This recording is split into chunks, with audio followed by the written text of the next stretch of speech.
I didn't think I would make it to 75, and here I am. I'm going to be 77. The other thing we asked him about was hospice. Hospice, yeah.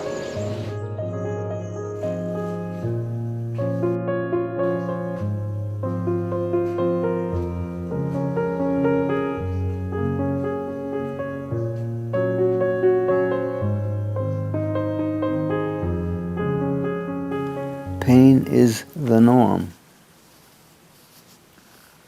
And so I don't really focus on it mostly.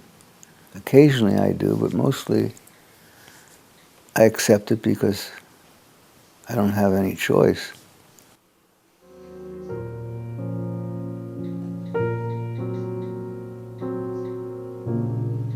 When I was growing up, I knew the family of my mother because they all lived in the New York area, and they would come out to the island, or we would go and visit them. And I realized that, hey, I didn't know anything about my father because, my father was an illegal immigrant from Poland, and he didn't really want to talk about his family. He left when he was 14, 15. Some people said, well, what were the dates? What were when did he come, etc., and so on. And really, I was not that interested in the dates. What I was interested in, well, the stories, what he thought, what he felt. And it wasn't until I went to Israel and met his younger brother, Shaul, who wanted to talk about family, even though he was 10 years younger than my father. He sort of gave me a background, and that was helpful when I came back from Israel, and I started questioning my father again. Slowly but surely my father began to open up. It wasn't until actually maybe the last 10 or 15 years that I looked at back and I said, well, maybe this was really my way of trying to have a relationship with my father, who I did not have a good relationship with growing up. Everyone knows that that was a difficult relationship. I used to joke with other siblings about, my father chasing me around the dining room table with a broomstick, or chasing me up the stairs with a broomstick, because I had done something that annoyed him or upset him. And it wasn't until the last 10, 15 years that I looked at it and I said, well, maybe this was my way of forging a better relationship with my father. That it wasn't a positive experience, but it was an experience. And in a way, I felt lucky that I had this experience with my father, which I think other siblings didn't necessarily have.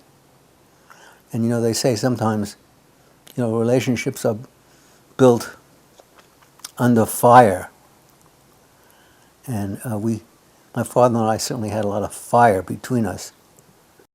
Out of that, we had some sort of mutual respect, because I wasn't going to bend to his desire.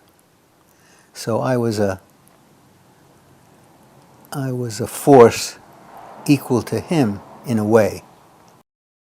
My mother wanted to be the good guy. She never wanted to be the bad guy.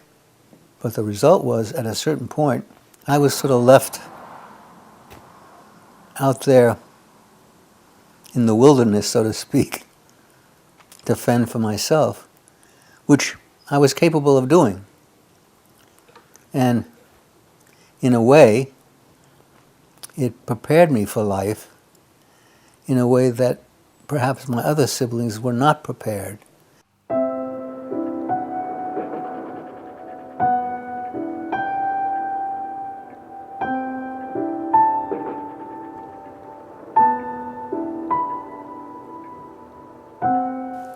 I am so lucky because they were all allies.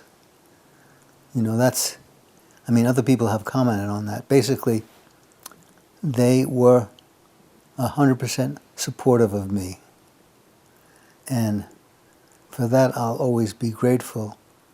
And that bond that we established as children has carried through as adults. It really is a wonderful thing. And, I could never figure out when I went away to school and I saw how some fellow students hated their parents, hated their siblings. I never hated my parents. I said, I am not going to make the same mistakes that my father made and that my mother made bringing up kids.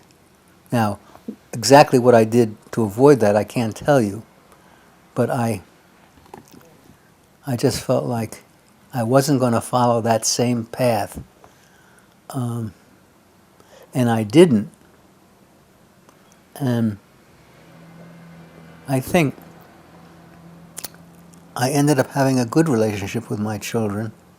I mean, not that we didn't have our differences, which of course is the nature of having children, but I think that we had a good understanding of one another by and large. And I think that somehow translated from my kids to the way they brought up their kids. My kids seem to have a really nice relationship with their kids. And that makes me very happy. You need to spend time with your children.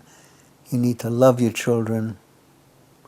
And if you do that, you can't go wrong. And I've always said, Gidon is a tremendous parent. And he has a great relationship with his kids, both Gidon and Nathaniel. Better than a relationship I have with my kids. So I did something right. I'm not sure what, because it was not planned. And all these things were not planned. They just evolved, which is fine with me because, as an architect, I'm planning for other people.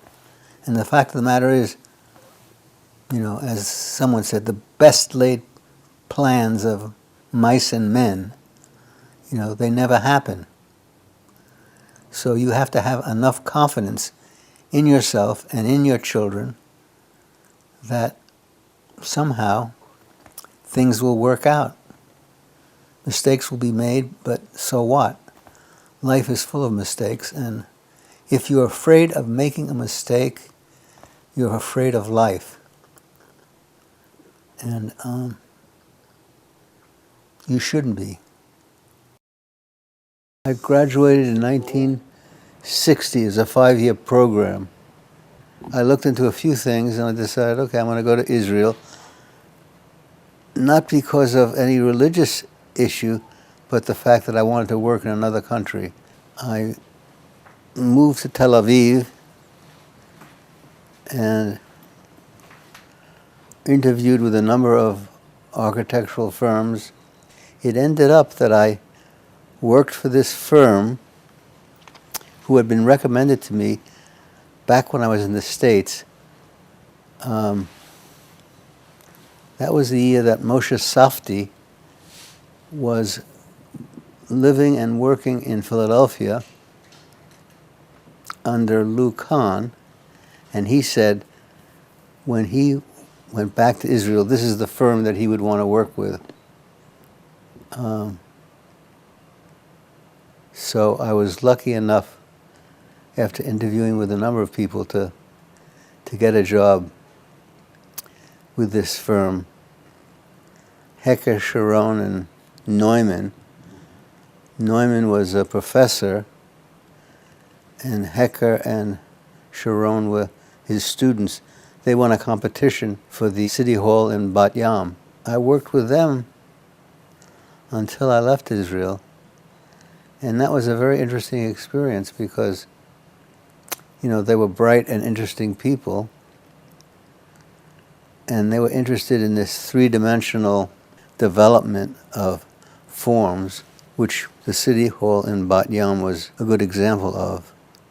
I moved back to Philadelphia and I worked there for a number of years, saved enough money, and decided that, okay, I couldn't travel in Europe maybe before the kids started school, I could travel around the United States because there was a lot of things, obviously, in the States that I had never seen.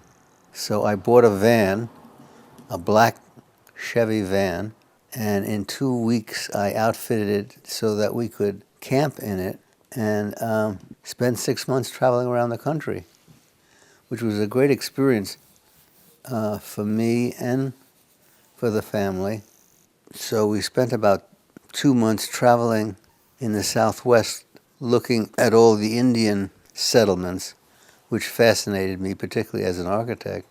When I came to La Jolla and I saw the ocean and I saw the sunset, I said, hey, this might be a nice place. Why don't we try La Jolla for a year? I mean, there was no work for me, but I just decided, hey, this is something I'd like to do. So I found a job, I found an apartment, I borrowed money so that the family could take a train out to La Jolla. And actually, I borrowed money from the guy I was working with after working there for only like a week or two. It was a different time, and he was willing to say, okay, I'll lend you this money, I'll advance you this money. And in the back of my mind, I had the idea that I was going to stay here, but I just suggested, well, let's try it for a year.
I met Marie, who was very open about her feelings and about what she was thinking, what was bothering her, etc., which also allowed me to be more open and saw that you can have a relationship where you discuss the things that are bothering you or that are happening in your life.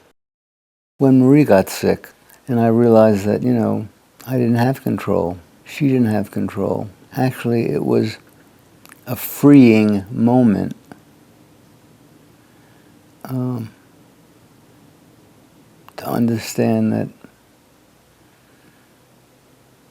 control was not the important thing in life. Accepting life as it is the important issue.